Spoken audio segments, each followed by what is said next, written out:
Good Shabbos, everyone. This is one of the most beautiful Shabbatot of the year. It's called Shabbat Nachamu, the Shabbat of comfort.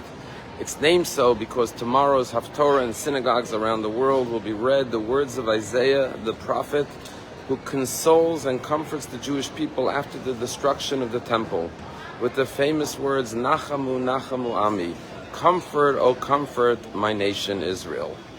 And the rabbis ask, why does Isaiah use the word comfort twice? Nachamu, Nachamu, comfort, O comfort. And one answer is that he was consoling the Jewish nation over both losses. The first temple by the Babylonians and the second by the Romans. And so he says double comfort for the loss of two temples.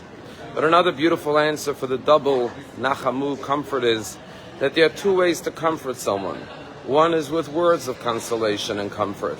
The other way is through actions. We don't have to speak. Just by showing up, just by being with the person, just by holding their hand, just by hugging them, embracing them, by maybe preparing some food for them or taking them where they need to go to an appointment, being there at their side, just your actions, your deeds without words is a great comfort to the person. And therefore, comfort. Both God should comfort us through words and through his actions. But perhaps there's another interpretation, and that is that sometimes we comfort someone, and that comfort has a ripple effect, and many, many years later it comes back to comfort again and again. And therefore, comfort, O my nation Israel. May the comfort carry on and live on, the love and the goodness. There was a story about a woman by the name of Mrs. Lerner who lived in Israel. She worked for a big company, and she was pregnant. And as her pregnancy progressed to the 4th and 5th month, she started to get very anxious because she wanted to take off and spend time with her baby after the baby would be born. But she was concerned that if she took time off, when she came back, her job may not be available anymore. And she was particularly concerned because she was the breadwinner in her home because her husband had poor health and was disabled and wasn't able to work. In addition to that, she had a brother who she supported. And so she was very nervous about what would happen when the baby was born. One day she's in the company cafeteria, and the owner of the company, Mrs. Fisher, walks in, gets his lunch, and sits down at her table.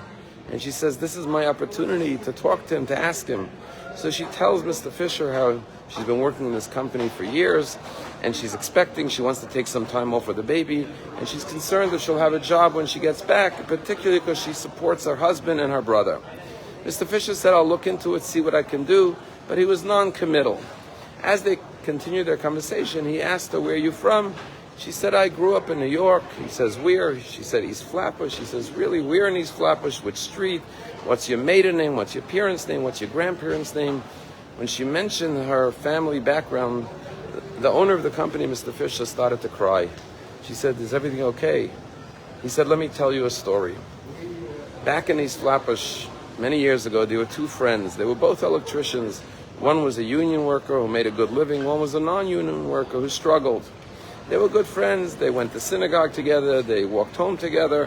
One day, the non-union worker tragically had a heart attack and died suddenly. The union worker came every day to the shiva to comfort his widow and 5 children. When he saw the kitchen was empty and the refrigerator was bare, he went shopping and filled up the refrigerator and the pantry with food. And he didn't just do this one day, he did this every day of Shiva. And after the Shiva was over, he continued to do it for months. Every morning he would show up with fresh bread and milk and food for the children.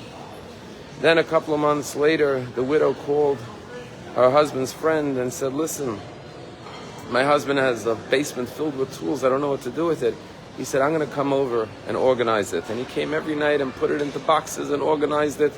And then he put up signs around the neighborhood saying, use electrical tools for sale, and the money will go to help a widow and orphans. And all the electricians in the neighborhood came and bought up all the tools, and he took the thousands of dollars and gave it to the widow.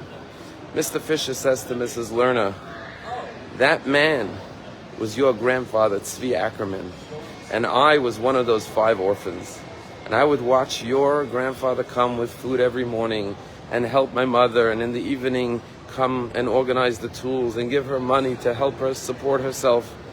And he said, my mother cried every day over the loss of my father, but the only time I saw her happy and smiling was when your grandfather showed up. And so not only will you have a job after you have your baby and take your time off, but I want you to bring your husband and your brother tomorrow. And starting tomorrow, they will both have jobs here. Mrs. Lerner was moved to tears to learn about how wonderful Zaidi, how great he was. And she went home that night and wrote a letter to her grandfather and said, "Dear Zaidi, I love you so much. I'm so proud to be your granddaughter." When we show comfort, when we show love, that love lives on and has a ripple effect. And so yes, Nachamu, Nachamu, may the comfort of the Jewish people, especially during this past year, all the acts of love and kindness that were bestowed to comfort the widows and the orphans, may that continue to reverberate with the ultimate comfort, the ultimate redemption, when there'll be no more pain and suffering. May this be a joyous Shabbat of comfort. Shabbat Shalom.